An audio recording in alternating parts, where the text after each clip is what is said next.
يلا نرسم رسمة سهلة خالص. بنوتة من الخلف، فستان طويل. القلم اللي معايا ده فابر كاسد، ده رصاصي لكن شوية درجة غامقة، أو قلم رصاصي متوفر يعني، ده أو ده.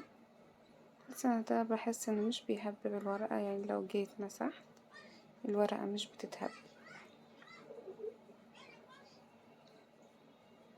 ده رسم حر مفيهوش أي خطوط مساعدة، ممكن نعمله خط رأسي وخط أفقي لتنصيف الورقة.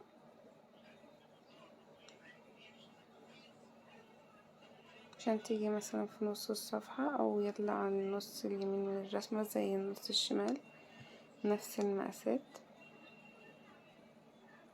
الفستان في ظهره فيونكة، برضو كل ده شخبطة لسه بتتعدل. هنا مسموح بالغلط والتعديل والمسح والتظبيط. ده اوت لاين سريع جدا بدون اي حاجة كده. جبت هنا ده قلم 6B، ده قلم رصاص.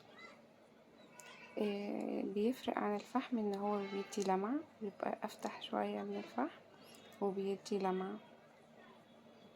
الفحم بيبقى مطفي وغامق. من غير ما بناخد خطوات من فوق لتحت ومن تحت لفوق، ونسيبه جزء في النص أبيض عشان يدي إضاءة للشعر. لسه أنا هعمل الإضاءة دي بالمساحة. نحدد الكتاف والفيونكة.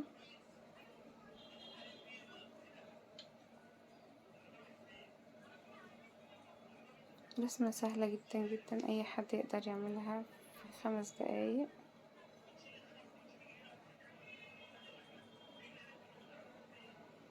تحسوا ان الفيديو مش متسرع ولا حاجة، يعني انا هو ده الوقت الفعلي للفيديو اللي انا عملت فيه الرسمة، من 3 دقايق ل4 دقايق بالظبط كانت اتعملت.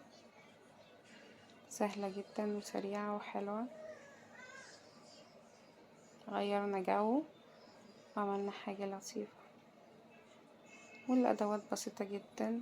ممكن منديل ندمجه بيه، أو أداة دمج ديت، أو بصباعنا. مفيش أي تكلفة من أي نوع. دمجنا كده. ده منديل ورق كلينكس.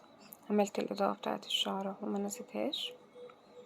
وهنا في شوية شعر على الجنب كنت هنساهم. انضف الورقة، اظبط اي خط او اتقله. كده خلاص، ايه رأيكم؟